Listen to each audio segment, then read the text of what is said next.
Hello guys, depth queen स्वागत करती है अपने डार्क डेप्थ वर्ल्ड में। और आज मैं आप लोगों के लिए जो फ़िल्म लेकर आई हूँ, ये साउथ की मूवी है, लेकिन ये हिंदी में आपको मिल जाएगी जियो हॉटस्टार पर। और इस फिल्म का नाम है नीरू। जी, ये 2023 में शायद ये फ़िल्म आई थी। और इसकी जो कहानी है और इसका जो सब्जेक्ट है वो वाकई बहुत ज़्यादा अंगेजिंग है। और ये जो फ़िल्म है ये कोर्ट रूम ड्रामा है। और ये जो मूवी है ये डायरेक्ट पॉइंट पे शुरू होती है और पॉइंट पर ही ख़त्म होती है। इसमें जो मेन लीड हैं वो है मोहनलाल, जो कि साउथ के बहुत जाने माने पूजनीय स्टार हैं।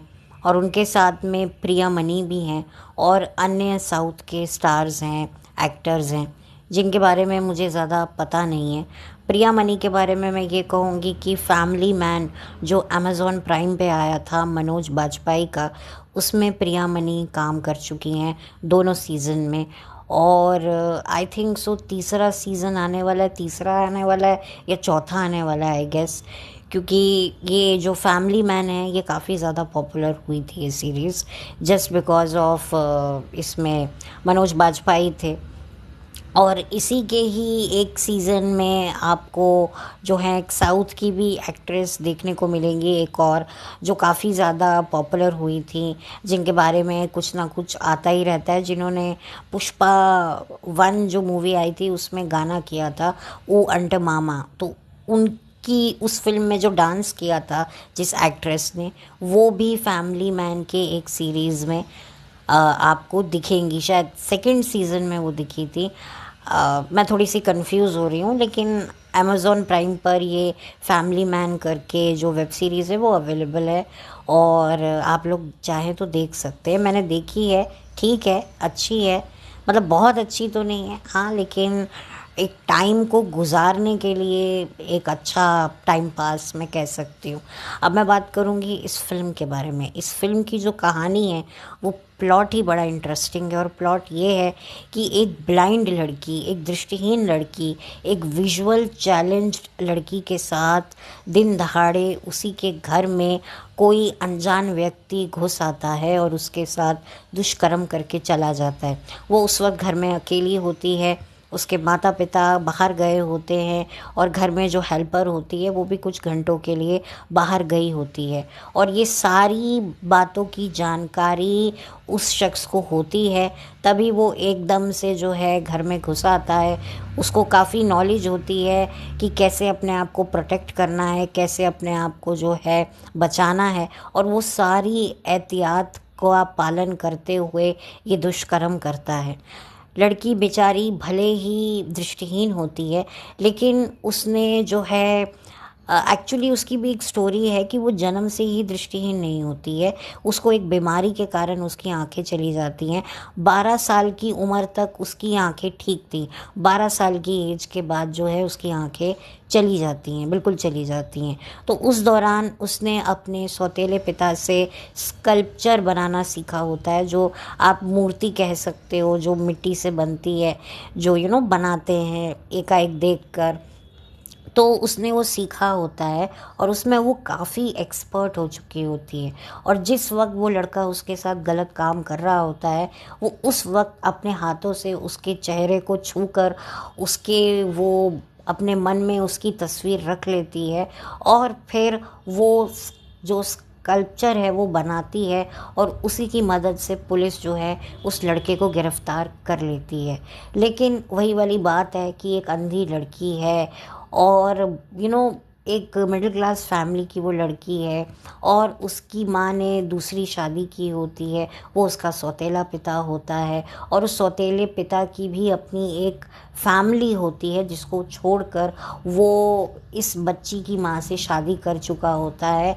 तो बहुत सारी उलझनें उस लड़की के रास्ते में अटकाई जाती हैं, क्योंकि जो दोषी लड़का होता है वो एक स्ट्रॉन्ग बैकग्राउंड से ताल्लुक़ रखता है, एक इन्फ्लुएंस बैकग्राउंड से ताल्लुक़ रखता है, तो जाहिर सी बात है उसको बचाने के लिए बेस्ट क्रिमिनल लॉयर हायर किया जाता है, और जिसकी वजह से जो है कोई भी उस लड़की का केस ठीक से लड़ने को तैयार नहीं होता है, और जो लड़ भी रहा होता है वो एक तरीके से लड़ नहीं रहा होता है बल्कि लड़ खड़ा रहा होता है, क्योंकि वो स्टैंड ही नहीं कर पा रहा होता है, उसकी दलील में वो दम ही नहीं होता है, वो गुदा ही नहीं होता है, वो जज्बा ही नहीं होता है। तो बस ऐसे ही जो इस केस से जुड़ा हुआ जो ऑफिसर होता है वो थोड़ा अच्छा इंसान होता है, हालांकि उसको भी इस केस से हटा दिया जाता है और किसी और को ये केस दे दिया जाता है, लेकिन उसकी जो जानकारी होती है वो एक ऐसे शख्स से होती है जो एक बहुत ही अच्छा और मज़बूत और बहुत ही काबिल वकील है। पर प्रॉब्लम ये है कि उसने बहुत टाइम से जो है प्रैक्टिस की नहीं है, एक तरीके से वो आउट ऑफ प्रैक्टिस है, और क्यों वो आउट ऑफ प्रैक्टिस है उसकी भी कहानी है। इसमें सबसे अच्छी बात ये है कि कहानी को विजुअल के तौर पर नहीं दिखाया गया है कि भाई एक एक दो दो सेकंड के लिए जो है वो किसी कैरेक्टर की कहानी को डिस्क्राइब किया हुआ है। बिल्कुल भी टाइम नहीं वेस्ट किया गया है, वर्बली आपको बताया गया है कि ऐसा ऐसा था, ऐसा ऐसा हुआ, ऐसा ऐसा होगा, लाइक ऐसे करके नरेट किया गया है, विजुअली नहीं दिखाया गया है। तो ये जो पूरा फोकस है ना, वो डायरेक्टर ने बिल्कुल भी हटाया नहीं है। टू द पॉइंट जगह से फिल्म शुरू होती है, तो इसी वजह से जो है कोई भी ऐसी डिस्ट्रैक्शन आपको फिल्म में नहीं मिलेगा कि भाई करते करते गाना आ गया, करते करते जो वकील है जो आते हैं उस लड़की का केस लड़ने के लिए, जो निभाया है मोहन लाल ने वो किरदार एक काबिल वकील का, उसकी भी एक लव स्टोरी होती है, उसकी भी एक कहानी होती है, लेकिन उसको इस कदर से तवज्जो नहीं दिया गया है। हालांकि उसका नरेशन ज़रूर बताया गया है बैकग्राउंड में कि क्या हुआ था, और जिससे उसको प्यार हुआ था उसी का पिता जो है वो क्रिमिनल लॉयर है, और वो इस केस में जो दोषी है उसके पक्ष के लिए लड़ रहा है, और फिर बाद में आकर उसकी बेटी भी इस केस को ज्वाइन कर लेती है। हालांकि आपको फिल्म में पता चल जाएगा कि जो लड़की है वो सच बोल रही है, वो बिल्कुल भी झूठ नहीं बोल रही है, लेकिन उसके सच को किस तरीके से ये लोग झूठ बनाने के लिए कैसे सबूत इकट्ठे करते हैं वो आपको देखने को मिलेगा। और जो एक सच्ची लड़की है जिसके साथ वाकई ये सब हुआ, क्योंकि वो लड़का इतना शातिर होता है तो उसने बहुत सारे प्रिकॉशंस लिए होते हैं दुष्कर्म करने के दौरान, जिसकी वजह से ज़्यादा चीज़ें साबित होकर भी हो नहीं पा रही होती हैं मेडिकल ग्राउंड्स में, अगर मैं बात करूं तो आप देखिए कि सारे जो सबूत हैं वो दोषी के पक्ष में होते हैं, लेकिन उसके बाद जो मोहन लाल है वो किस तरीके से जो ये केस लड़ते हैं, किस तरीके से ये साबित होता है, और वो बेचारी जो लड़की है, जो दृष्टिहीन, जो दिव्यांग बच्ची है, वो कितनी हिम्मत दिखाती है, कितनी करेज दिखाती है, किस तरीके से उसको डराया जाता है, उसे मैनिपुलेट किया जाता है, उसे मेंटली हैरेस किया जाता है, पर उसके बावजूद भी वो अपने इंस्टिंक्ट की मदद से, कहते हैं ना भगवान अगर कुछ देता है तो लेता देता मतलब बैलेंस करके रखता है। अगर उसकी आंखें भगवान ने ली हैं तो उसको बहुत सारा एक सेंस ऑफ पावर दिया है। ये आप लोग हमेशा देखिएगा कि कोई भी दिव्यांग बच्चा होगा ना, उसको इतना कुछ मिला होगा ना, जैसे कि कोई बच्चा चल नहीं सकता है, लेकिन इसके बदले में उसको इतना अच्छा दिमाग, इतना अच्छा हुनर भगवान दे के भेजता है ना कि वो उसी से सरवाइव करता है। तो यहाँ पर भी उस लड़की का जो सेंस होता है कि वो कैसे हाथों से छूकर उस लड़के का बना लेती है, स्कल्पचर बना लेती है, और फिर किस तरीके से इस चीज़ का भी एक रखा हुआ है पार्ट जो आपको देखने को मिलेगा। और बहुत ही अच्छी ये कहानी है। वाकई मुझे देखकर बड़ा बुरा भी लगता है अपने बॉलीवुड के लिए कि कि भाई कहानी हो तो ऐसी हो। कहानी लिखना क्या होता है, उसको स्क्रीन पर उतारना क्या होता है, ये भाई साउथ सिनेमा ही जानता है। और इसमें बिल्कुल भी मैं ये तो नहीं कहूँगी कि फ़िल्म फैमिली के साथ बैठकर आप देख सकते हैं, क्योंकि हाँ इसमें कुछ चीज़ें दिखाई हैं। हालांकि स्टार्टिंग में आपको नहीं देखने को मिलेंगी, वो जो विक्टिम के साथ जो घटा होता है उस घटना को थोड़ा सा विजुअल करके ज़रूर दिखाया गया है, बस एक वही चीज़ है। बाकी तो फिल्म में और कोई ऐसा कोई अश्लील सीन बिल्कुल भी नहीं है कि आपको देखकर जो लगे ये हम क्या देख रहे हैं। तो बहुत ही अच्छी कहानी है और ये एक बहुत ही अंडररेटेड मूवी है, और मुझे लगता है कि किसी ने भी इस मूवी को बॉलीवुड में अभी तक देखा नहीं है। मैंने अभी कुछ हफ्ते पहले बात की थी माय नेम इज़ श्रुति, जो कि एक साउथ की मूवी थी जो अमेज़ॉन प्राइम पर अवेलेबल थी, और मैंने इसका रिव्यू किया था। और अब ये दूसरी साउथ की मूवी मुझे दिखी है जो मैं आपके सामने जिसका रिव्यू कर रही हूँ, और ये जियो हॉटस्टार पे अवेलेबल है और हिंदी में आपको मिल जाएगी। मैंने हिंदी में ही देखी है। वाकई काबिल तारीफ़ ये फ़िल्म है, मुझे ये फ़िल्म अच्छी लगी है, अंगेजिंग है। और अगर आप लोग थोड़ा सा कानूनी दाव पेच को समझना चाहते हो, इसमें बहुत सारी दफ़ाएं बताई गई हैं और काफ़ी मतलब आपको डिटेल मिल जाएंगी। स्पेशली जो लोग लॉयर बन रहे हैं उनको काफ़ी हेल्प मिलेगी ये फ़िल्म देखने में। और एक चीज़ जो मैंने और नोट करी है कि अपना जो सच होता है ना, जो हमारा सच होता है, वो कितने सबूत मांगता है और उसको क्या कितनी स्ट्रगल करनी पड़ती है अपने लिए एक सही सबूत इकट्ठा करने में। और जो गलत होता है उसके पास अनगिनत थोक में सबूत होते हैं। हम कहते हैं ना भाई सबूत लाओ सबूत लाओ, तो एक सच्चाई आपको ये भी देखने को मिलेगी कि सबूतों की अगर एक्चुअल में देखा जाए ना तो कोई कीमत नहीं होती है, क्योंकि सबूत सारे प्लांटेड होते हैं। बहुत से लोग बहुत कुछ लाइफ में करते हैं, अपने घर बार अपनों को अपने बच्चों को छोड़ देते हैं और एक नई दुनिया बनाते हैं। और जब ये बात सामने आती है तो फिर जो उनके चाहने वाले प्रशंसक होते हैं, अगर वो कोई सेलिब्रिटी पोजीशन पर हैं या कोई बहुत बड़ी किसी पोजीशन पे हैं, तो लोग कहते हैं, जो उनके फैंस होते हैं वो कहते हैं भाई सबूत लाओ, कोई तस्वीर लाओ, कोई प्रेगनेंसी की कोई फ़ोटो लेकर आओ उस वक्त की, या बच्चे की कोई फ़ोटो लेकर आओ। लेकिन वो वही वाली बात है, और इसमें ही ना मतलब जीत जाते हैं वो लोग जो गलत काम करके भी जो है अपनी करनी कथनी को छुपा जाते हैं, और कहीं ना कहीं हम लोग ही उनके लिए सिचुएशन बहुत आसान कर देते हैं। तो यहाँ पर आपको कहीं ना कहीं मेरा हिंट आपको समझ में आ गया होगा कि मैं कहाँ बात कर रही हूँ, क्योंकि सबूत की ना कोई वैल्यू नहीं है।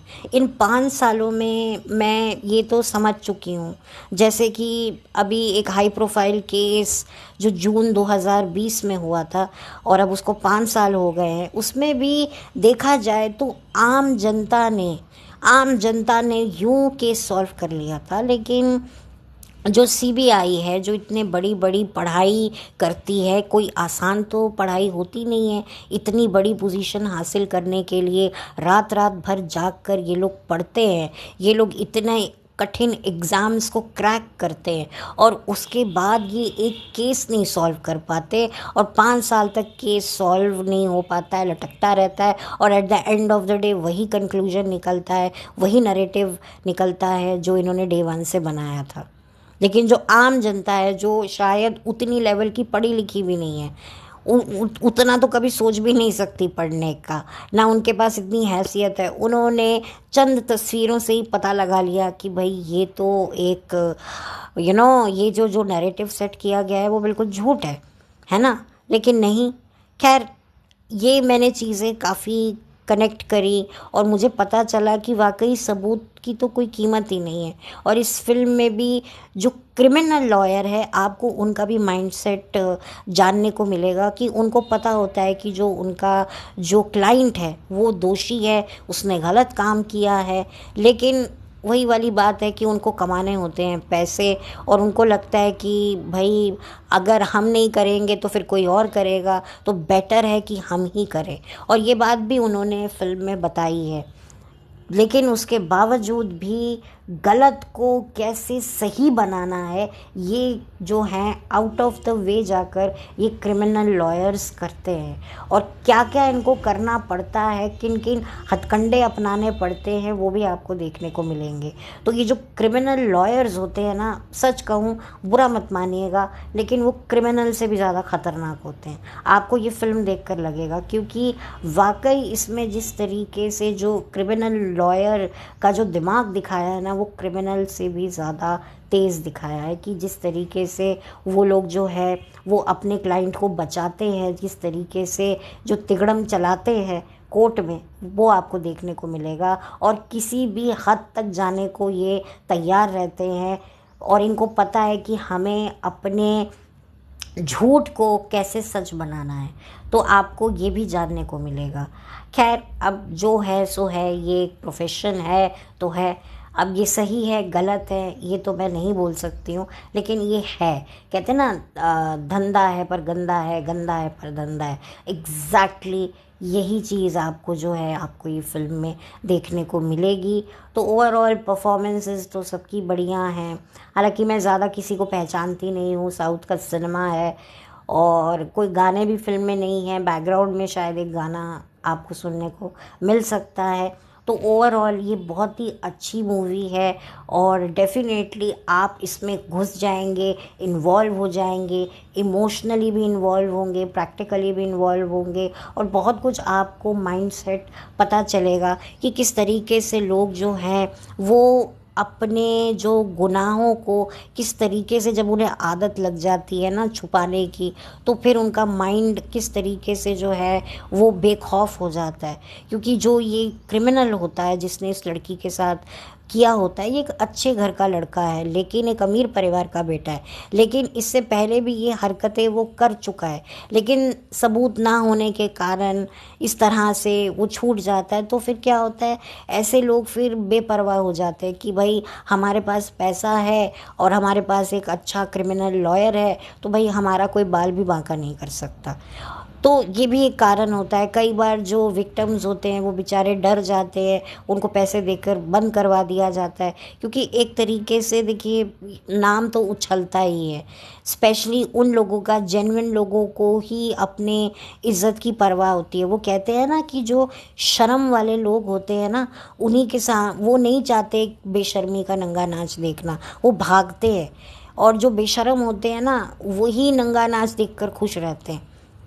तो ये होता है। बट इसके बावजूद भी ये जो लड़की है ये फ़ाइट करती है, और किस तरीके से हिम्मत दिखाती है, और ये भी बड़ी होशियार होती है किस तरीके से इसका लॉयर इसे ट्रेन करता है, जो मोहनलाल साहब ने जो किरदार निभाया है वकील का।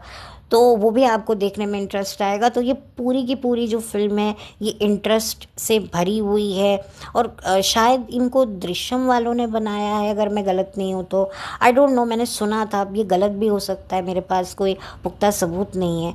लेकिन यस, काफ़ी एंटरटेनिंग है। एंटरटेनिंग तो नहीं बोलूँगी, एंटरटेनिंग गलत वर्ड होगा। ये बहुत ही इंटरेस्टिंग और बहुत ही ज़्यादा आपके दिमाग को जो है वो एक जगह पे लाकर बिठा देगी कि आपको कहीं भटकने का मन ही नहीं करेगा। ये ऐसी फिल्म है, मैंने इसको देखा और मुझे अच्छी लगी।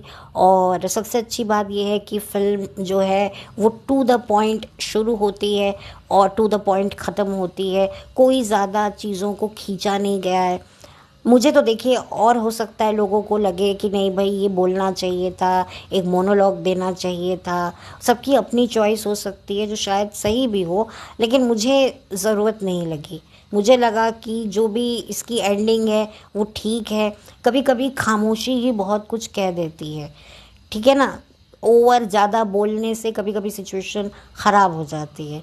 बस आपको समझना आना चाहिए कि कितने वक्त में, कौन से टाइम में कितनी बात करनी चाहिए, कितनी नहीं करनी चाहिए। क्योंकि हम जो इंसान होते हैं वो एक्साइटमेंट में ना सारी चीज़ें ख़राब कर देते हैं, चाहे वो हमारा इमोशनल वाला एक्साइटमेंट हो, चाहे वो खुशी वाला एक्साइटमेंट हो। तो ये एक हमारे साथ प्रॉब्लम रहती है। बट बहुत ही अच्छा किरदार है। मोहनलाल अकेला जो है इस केस को हैंडल नहीं करता है, उनके साथ उनकी कुछ टीम मेंबर्स भी होते हैं जो जुड़ते हैं। तो क्योंकि अभी हॉटस्टार पर एक और वेब सीरीज़ की काफ़ी चर्चा हो रही है, आई थिंक उस पंकज त्रिपाठी का है। तो मुझे लगा कि मैंने तो अभी वो सीरीज़ देखी नहीं है, आई डोंट नो मैं उसका रिव्यू करूँगी या नहीं करूँगी।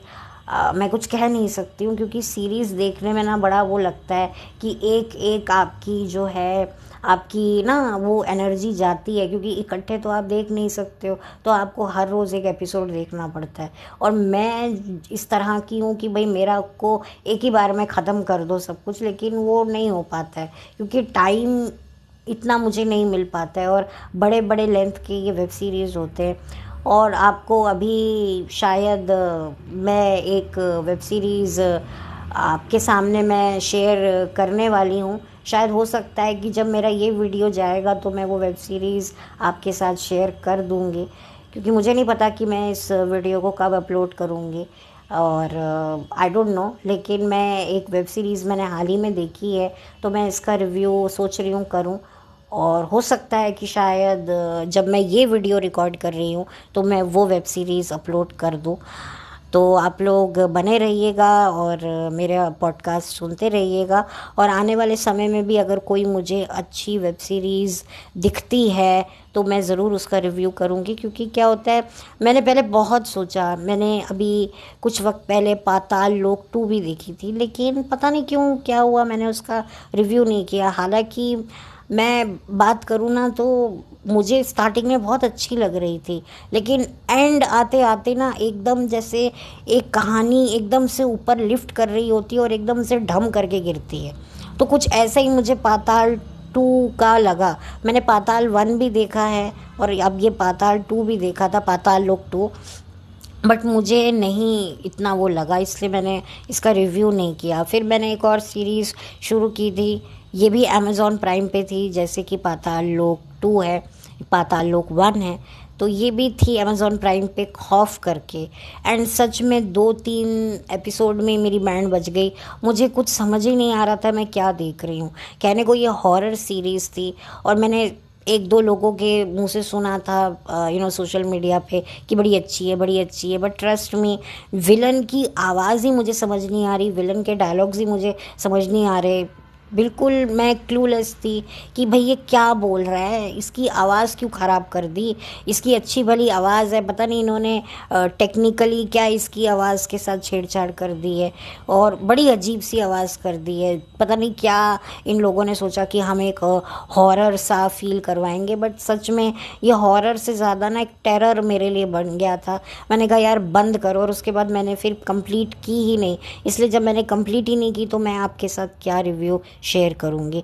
लेकिन आने वाले दिनों में अगर मैं कोई अच्छी वेब सीरीज़ देखूँगी तो मैं कोशिश करूँगी कि मैं आप लोगों के साथ वो भी शेयर करूँ, क्योंकि अगर कोई अच्छी चीज़ मुझे लगती है और मुझे लगता है कि वो आप तक पहुँचनी चाहिए तो मैं ज़रूर चाहूँगी।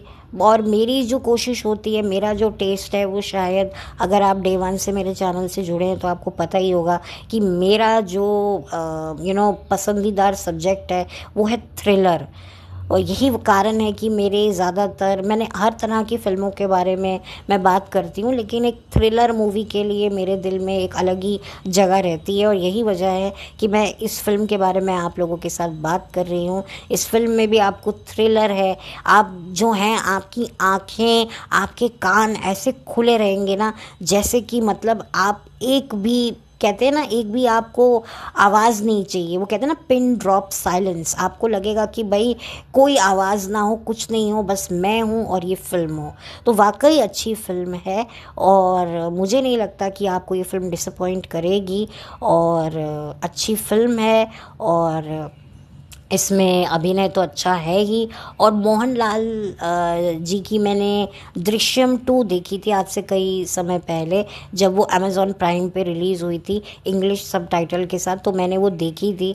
इसीलिए मैं आपको सच बताऊं तो जो दृश्यम 2 हिंदी में आई थी ना, मुझे वो कोई खासी पसंद नहीं आई थी, क्योंकि जो डिटेलिंग दृश्यम 2 साउथ वाली में दिया हुआ है ना, शायद कन्नड़ा में थी, मैं थोड़ी सी कंफ्यूज हो रही हूँ, जिसमें मोहनलाल ही थे शायद, अगर मैं गलत नहीं हूँ तो उन्होंने जितनी डिटेलिंग इस फिल्म की दी थी ना दृश्यम में, वो हिंदी वाले में नहीं मुझे दिखी, वो मुझे फील ही नहीं हुई। तो खैर, अब ये फिल्मों का, वेब सीरीज़ का दौर तो चलता ही रहेगा, तो जल्दी मिलूँगी आपसे एक नए वीडियो के साथ। तब तक के लिए thank you so much. Have a blessed day. Bye, take care.